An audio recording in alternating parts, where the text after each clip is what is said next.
नमस्कार बच्चों। आज हम करेंगे पाठ आलो अंधारी, जिसकी रचयिता हैं बेबी हालदार। बेबी हालदार जो है एक आत्मकथा के रूप में एक कहानी है। ये जो स्वयं बेबी हालदार ने ही लिखी है और ये एक कम पढ़ी लिखी और घरों में काम करने वाली एक लेडी थी, जो अपने मकान मालिक यानी जिसके घर ये काम करती थी, तातूश, उसके कहने पर, उनकी इंस्पायरेशन के अंदर इन्होंने जो तातूश हैं उन्होंने इंस्पिरेशन किया इसको और लिखने के लिए, क्योंकि उन्होंने इसका जो इंटरेस्ट, जो बेबी हालदार है उसका इंटरेस्ट देख लिया था कि भाई पढ़ने और लिखने में इनका इंटरेस्ट है। तो उन्होंने कहा भी जो आपके जीवन में घटनाएं घटित हुई हैं आप उनको एक पेज पर लिखो। तो जो बेबी हालदार है उसने लिखना शुरू कर दिया और एक जो है एक आलो अंधारी, जो इसका जो अर्थ है अंधेरे का उजाला, तो जो है इन्होंने ये अपनी आत्मकथा लिखी। तो इसका आज हम सार करेंगे। आलो अंधारी का सबसे पहले हम परिचय। जैसे आलो अंधारी वस्तुतः एक आत्मकथा है जो मूल रूप से बांग्ला भाषा में लिखी गई है, यानी बांग्ला भाषा में लिखी गई थी। इसका जो अनुवाद हिंदी में प्रबोध कुमार ने किया था।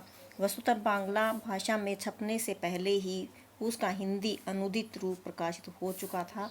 आलो अंधारी शब्द का हिंदी अर्थ होता है अंधेरे का उजाला। तो इस आत्मकथा की लेखिका और नायिका बेबी हालदार हैं और जब बेबी 13 वर्ष की थी तभी उसका विवाह एक अधेड़ व्यक्ति से कर दिया गया था और जीवन की सबसे संवेदनशील अवस्था में वह 3 बच्चों की माँ बन गई थी। यानी टीन एजर में वो जो है बच्चों की माँ, 3 बच्चों की माँ वो बन चुकी थी। वह अपने पति की ज्यादतियों को सहन न करके उसे छोड़कर फरीदाबाद चली आई। पति की ज्यादती ना, जो पति जो है उसके ऊपर जुल्म करता था और उसको छोड़ करके वो कहाँ आ गई, फरीदाबाद में आ गई और कुछ समय बाद गुड़गांव में आकर रहने लगी। वर्तमान में वह गुड़गांव में एक घरेलू नौकरानी के रूप में काम कर रही है। प्रस्तुत पाठ में इस आत्मकथा का एक अंश लिया गया है जिसमें लेखिका ने गुड़गांव पहुंचने के बाद से लेकर अपनी रचना के प्रकाशित होने तक की घटनाओं का वर्णन किया है। इसके सार को विभिन्न उपशीर्षकों में बांटा जा सकता है, जो इस प्रकार है। मतलब एक सीधा एक पाठ नहीं दिया, इसको कुछ जो टॉपिक हैं वो बांट दिए हैं ताकि समझ में आ जाए। तो उसी तरह से हम जो है इसको करेंगे। गुड़गांव में काम की खोज। 13 वर्ष की आयु में अपने से दुगनी उम्र के व्यक्ति के साथ विवाह होने के कारण बेबी हालदार को 7वीं कक्षा की पढ़ाई बीच में ही छोड़नी पड़ी।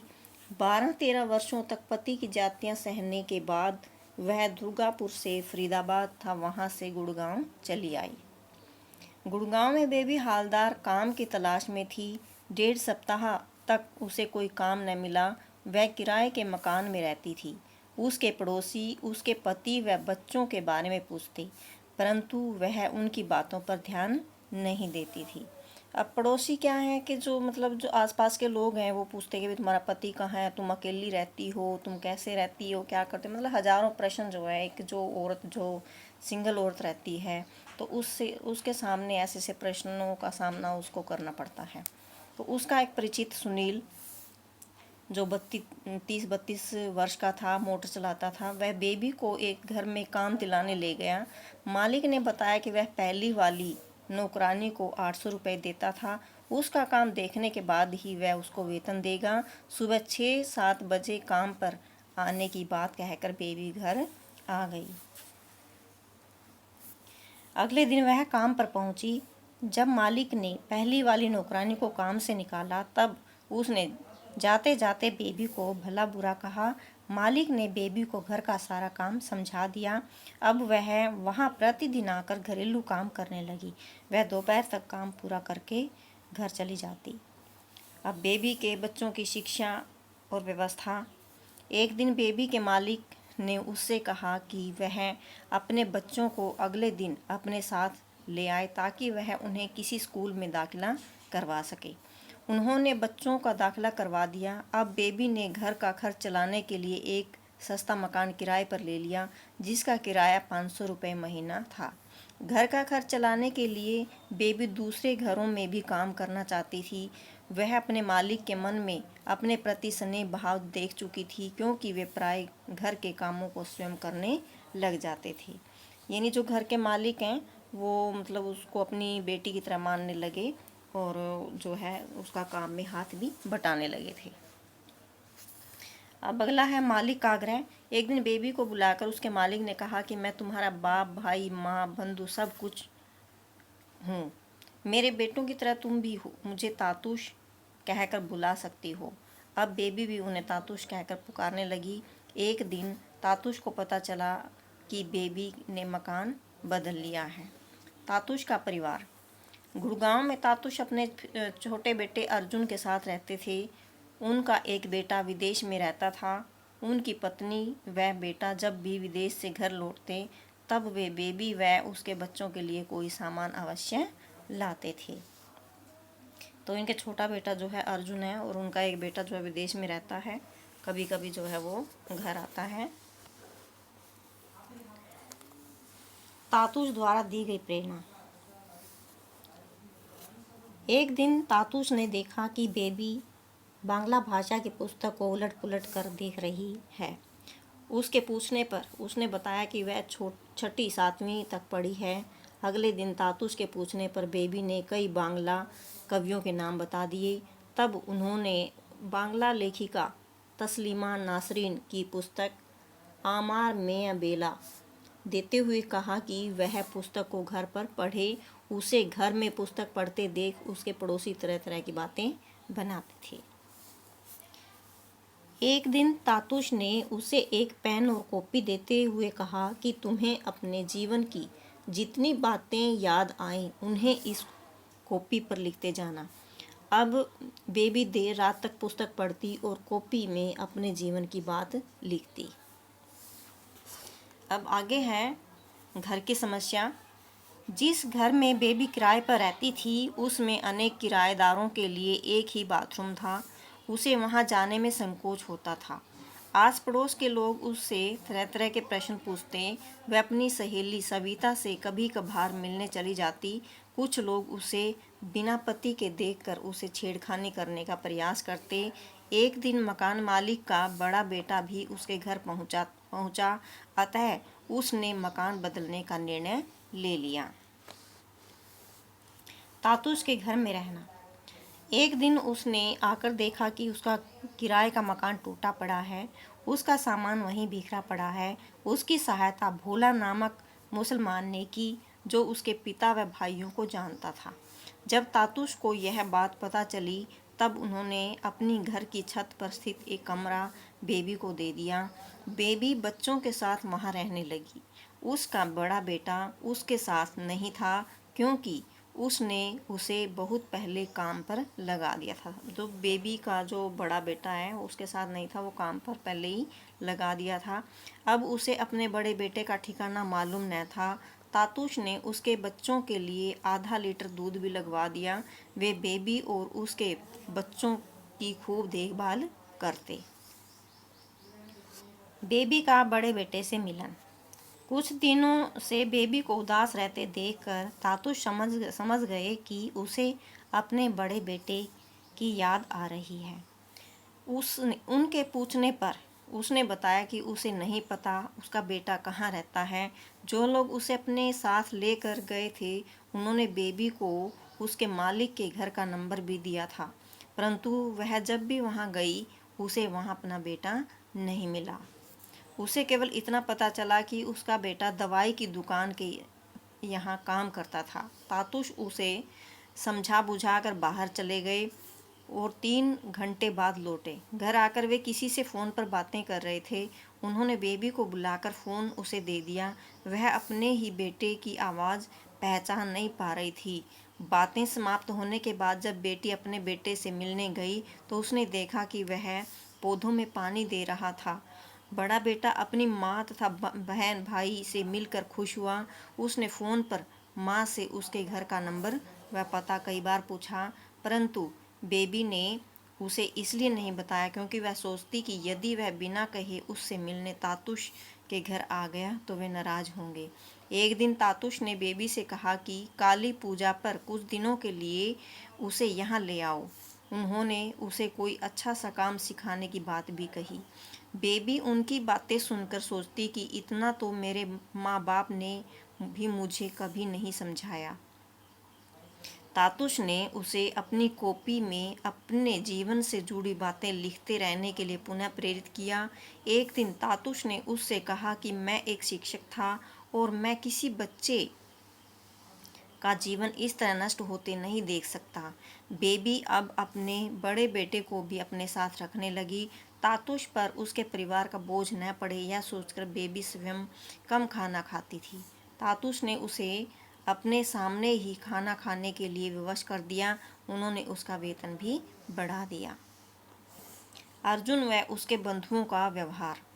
अर्जुन ने अब दोनों बंधु सुखदीप और रमन भी बेबी व उसके बच्चों के साथ अच्छा व्यवहार करते थे। बेबी की एक बेटी भी है। यह बात रमन को तब पता चली जब उसने उसके हाथ में गुड़िया देखी। वे बेबी को शिक्षा देते कि वह बच्चों को पढ़ने के लिए प्रेरित करे। सुखदीप व रमन अब काम पर जाने लगे। बेबी का बड़ा बेटा ऐसे घर में काम करने लगा दिया गया जिसका मालिक उसे स्कूल भेजने को तैयार था। बेबी को कई बार खाली बैठे देख तातुश ने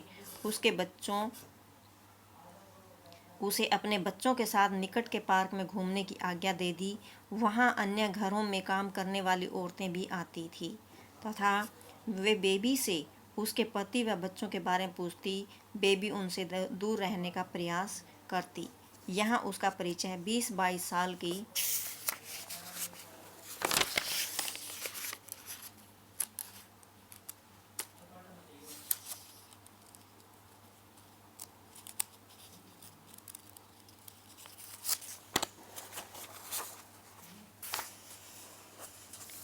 युवती सुनीति से हुआ।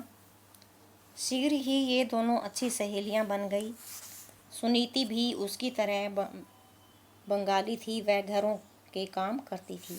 सुनीति के माता पिता उसके बचपन में मर गए थे और उनका पालन पोषण उसके मामा व दादी माँ ने किया था। दादी माँ यानी दीदी माँ यानी नानी ने किया था। एक दिन सुनीति ने उससे कहा कि वह अगले दिन अपना पता लिख कर लाए था। वह भी उसे अपना पता लिख कर देगी, परंतु सुनीति उसके बाद उससे कभी न मिल सकी। अतः बेबी ने पार्क में जाना बंद कर दिया। बेबी का पहला पत्र। बेबी ने अपने जीवन की घटनाओं का जितना विवरण लिखा था तातुश ने उसे फोटोकॉपी करवा लिया था। एक दिन उन्होंने बेबी को एक पत्र देते हुए कहा कि तुम्हारी चिट्ठी आई है। पूछने पर उन्होंने बताया कि यह चिट्ठी कोलकाता से आई थी। वस्तुतः तातुश ने उसके लिखे पेजों की फोटोकॉपी अपने बंगाली मित्र के पास भेज दी थी और वह मित्र प्रकाशक था। उसे बेबी की आत्मकथा अच्छी लगी थी और उसने पहली बार बेबी को संबोधित करके यह चिट्ठी लिखी थी। उसने बेबी के लेखन कार्य की प्रशंसा की थी। उन्होंने बेबी को सलाह दी कि वह बांग्ला अभिधान यानी शब्दकोश, अभिधान का मतलब होता है शब्दकोश, भी देखा करे। उन्होंने यह भी लिखा कि मेरे मित्रों ने भी तुम्हारे लेखन की बहुत प्रशंसा की है। यह सब सुनकर बेबी हैरान रह गई। अगला है काम की व्यवस्था यानी काम में व्यस्त रहना। तातुश के घर में अब अर्जुन के अन्य मित्र समित रजत राहुल भी आने लगे। अतः बेबी उनके लिए खाने पीने की व्यवस्था करने में ही जुटी रहती। भोजन पर मक्खी न बैठे यह सोचकर एक दिन बेबी ने प्लेट उल्टी करके रख दी। रमन ने इसकी ओर ध्यान नहीं दिया और उल्टी प्लेट पर सब्जी रखी तो उसकी तरी नीचे गिरने लगी। जब उसे यह बात पता चली तो वह स्वयं ही जोर जोर से हंसने लगा। सारी घटना जानने के बाद बेबी व तातुश भी हंसने लगे। तभी तातुश ने उसे याद दिलाया कि तुमने अभी तक चिट्ठी का जवाब नहीं दिया है। बेबी ने पहले कभी चिट्ठी नहीं लिखी थी, अतः वह संकोच करने लगी। तातुश ने उसे प्रेरित किया और कहा कि वह मित्र मुझसे 1 वर्ष बड़े हैं, अतः वह उन्हें जेठू संबोधित करके चिट्ठी लिखे। जेठू यानी बड़ा भाई ने, जिससे कोलकाता से जो चिट्ठी आई थी, जो उन्होंने मतलब उसके जो पेज जो फोटोकॉपी करवा के बंगाली मित्र को भेजे थे और फिर वो छप गए थे, तो उसी को जो है पत्र का जवाब देना था। अब वो जेठू कहकर उसको संबोधित करने लगी। बेबी की इस चिट्ठी के जवाब में जेठू ने लिखा कि मैं चाहता था तुम्हारे पास पुस्तकों का सारा बाजार उठाकर भेज दूं। यहाँ लोग मछली की तरह किताबें खरीद रहे थे। किसकी? बेबी की किताबें जो है वो लोग खरीद रहे थे। मैं खुश हूँ कि तुमने अपना दूसरा खंड पूरा कर लिया है। तातुश ने तुम्हें बंगाली लेखिका आशापूर्णा देवी के बारे में बताया होगा। ये भी एक लेखिका हैं, बंगाली लेखिका हैं, जिन्होंने घर के सारे काम निपटाने के बाद चोरी चोरी लिखना शुरू किया था। वे केवल बांग्ला भाषा ही जानती थी। उनकी रचना पाखरी खांचा खांचरी पाखी तुमने शायद पढ़ी हो। मैं और तातुश बार बार सोचते हैं कि तुम शायद दूसरी आशापूर्णा बन सकती हो। आगे है बेबी का उत्साहवर्धन।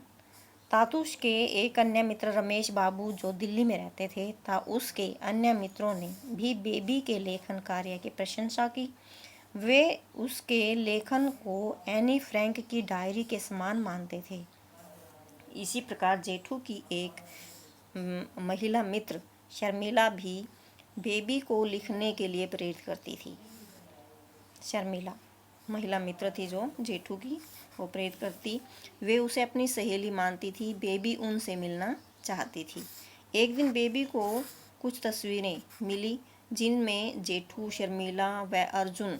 दूसरी तस्वीर में जेठू, शर्मिला व सुखदीप बैठे थे। शर्मिला बेबी के पास चिट्ठी लिखती तो वह उसमें सुंदर आकृतियों के कागज़ काट कर भेज देती थी।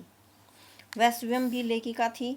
उनकी एक पुस्तक प्रकाशित हो चुकी थी तथा पत्रिकाओं में उनकी कहानियाँ छपती थी। जेठू के एक अन्य बंधु आनंद ने भी बेबी का उत्साहवर्धन किया था। उसे नारी अत्याचार, असुविधा, दुर्दशा, आर्थिक कष्ट पर लिखने के लिए प्रेरित किया। उन्होंने अपना लिखा एक लेख भी बेबी के पास भेजा। पिता से मिलन व माँ की मृत्यु का समाचार। एक दिन सुबह सुबह बेबी के पिता उससे मिलने आ पहुँचे। तातुश ने बेबी को उन्हें भोजन कराने की बात कही। उसने अपनी माता के बारे में पूछा क्योंकि वह पिछले 2 वर्षों से उससे मिली नहीं थी। तब उसके पिता ने रोते हुए उसे बताया कि 6-7 महीने पहले तुम्हारी माता का निधन हो चुका है। यद्यपि बेबी के बड़े भाई भाभी निकट में ही रहते थे, परंतु उन्होंने 10 रुपये का रिक्शा भाड़ा देकर कभी बेबी से मिलने की कोशिश नहीं की। उसके छोटे भाई ने पिता को विश्वास दिलाया था कि अगली बार वह पिता को साथ लेकर माता से मिलने अस्पताल जाएगा, परंतु उसके पिता ने जाने से मना कर दिया था। इस प्रकार उसके पिता अपनी पत्नी से अंतिम भेंट नहीं कर पाए थे। माता का क्रियाक्रम बेबी के भाई ने ही किया था। बेबी के पिता उसके बड़े बेटे से मिलने के लिए भी उसके घर गए। उन्हें पता चल चुका था कि बेबी आजकल कुछ लिख रही है। यहाँ से जाने के बाद वे भी उसके लेखन कार्य के बारे में पूछते रहते। अगला है लिखने का संकल्प। पिता के जाने के बाद उदास बेबी ने जेठू, शर्मिला और आनंद आदि के सभी पत्र ध्यान से पढ़े। शर्मिला उन्हें हिंदी में पत्र लिखती थी। उन्हें शर्मिला की यह बात अच्छी लगी कि उसे सजना धजना अच्छा लगता है। बेबी को सजना धजना अच्छा नहीं लगता था। तातुश के बेटे व उनकी पत्नी विदेश से लौटते समय उसके बच्चों के लिए कुछ सामान अवश्य लाते।